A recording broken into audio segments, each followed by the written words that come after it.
Hey guys, welcome back. Recently, I just really want some pan-fried dumpling. So I made some with 3 kinds of filling I love. How to make pan-fried dumpling from scratch at home? Come on, check it out. First, make the dough for a wrapper. Add some salt into the flour so the wrapper can be more elastic. Add in water and form it into a dough. For pan-fried dumplings, I like the wrapper be thinner. To make the wrapper thinner, the dough needs to be hard. It looks dry at the beginning, but just knead it slowly. It will turn into a nice dough. Let it sit for about 20 minutes. Then knead a little bit to make it more even and smooth.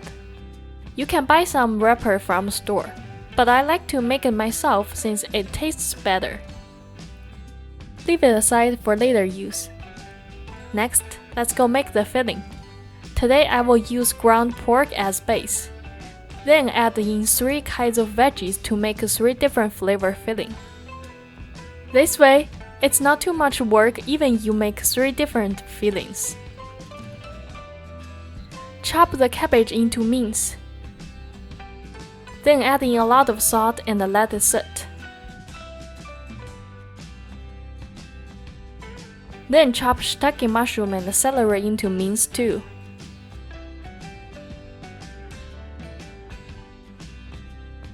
Chop some green onion into mince.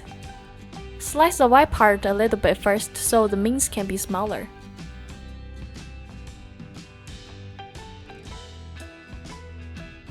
So does the green part. Grind some ginger.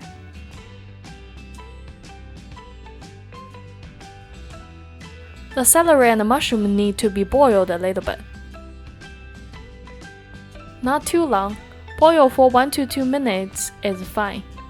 Take them out and rinse with cold water.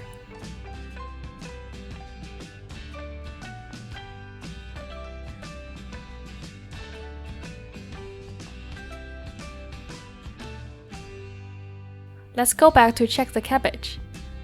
See, a lot of water came out. Squeeze the water out. Let's go make the filling. Get some ground pork.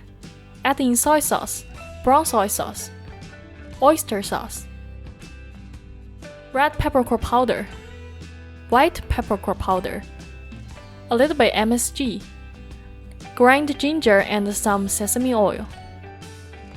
Mix a little bit. This one is mostly lean meat. You can add more fat if you like. Then add in cooking oil and 1 egg. Stir along one direction until most of the liquid is soaked. Then add in cornstarch and a little bit salt. Mix well. Add in green onion mince and mix well again. You can stir until all ingredients are added. I just like to stir while adding seasoning to make sure all liquid is soaked. The base of the filling is done. Then divide it into 3 portions and add in different veggies. I didn't add too much salt at the beginning since all 3 veggies need different amount of salt. Like cabbage, it just needs a little bit salt since it was soaked in salt. For mushroom and celery, we need to add more salt since no salt was added in them. You can also add a little bit more soy sauce depends on your personal preference. Don't forget to squeeze water out of mushroom and celery too, otherwise it can be too wet. If it gets too wet, you can add more cornstarch in to fix it. Now all 3 fillings are done. Next, I will show you how to make the wrapper. Take about 1/3 of the dough and roll it into a long strip. Divide into small dough.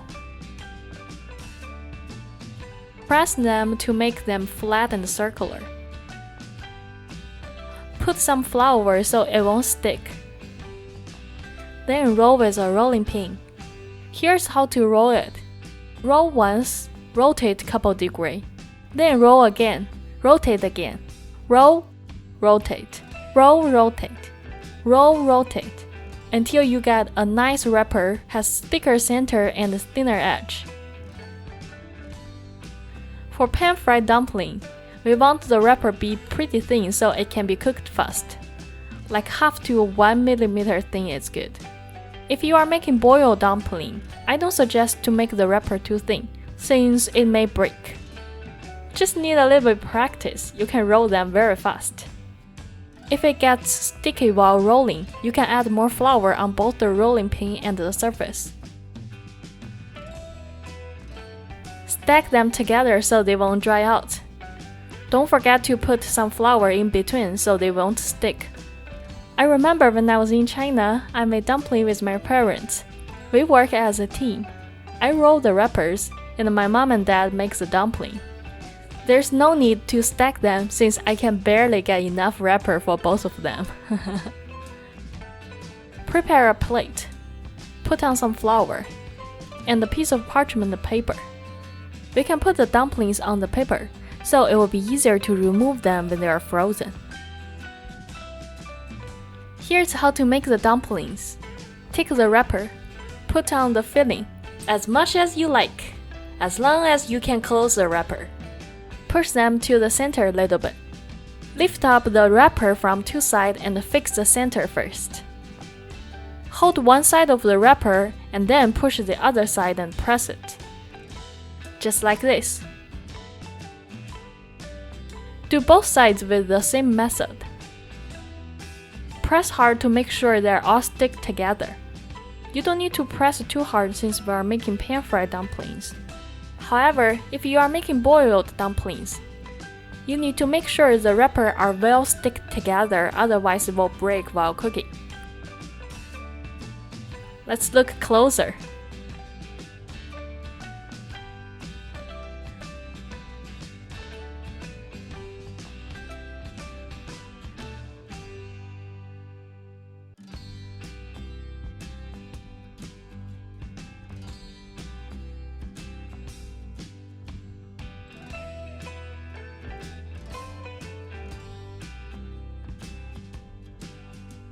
Then we got a cute dumpling. All different flavored dumplings are here. You can cook them now or freeze them and cook later.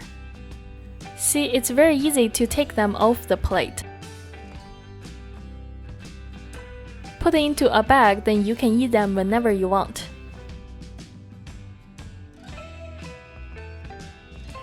To cook it, we need to make some starch water. Mix about 1 teaspoon cornstarch and a 1/4 cup of water. Leave it aside for later use. Make some dumpling dipping sauce too. Press some garlic. Add in vinegar, soy sauce, sesame oil, chili oil, green onion and cilantro. Add some water. Mix well. Very classic dumpling dipping sauce is ready. Let's go cook it. Take a pan, add in some oil. Spread well. Then put in dumplings. When the pan is hot, add in the cornstarch water we made.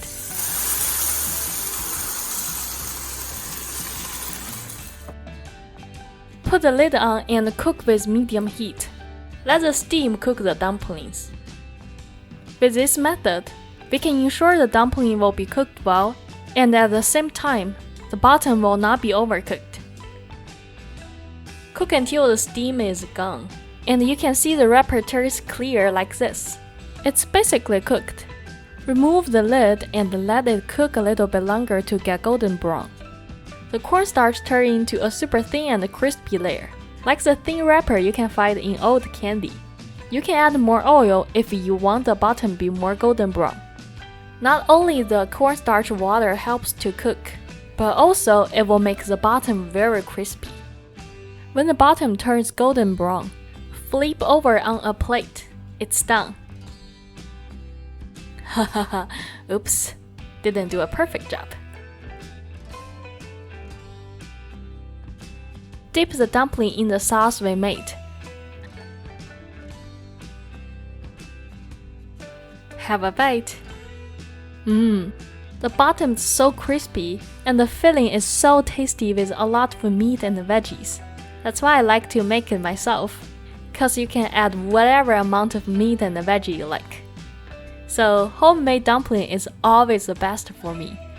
I really love it. I hope you like it too. This is today's video. Please hit the subscribe and like button if you enjoyed it. Thanks for watching and see you next time.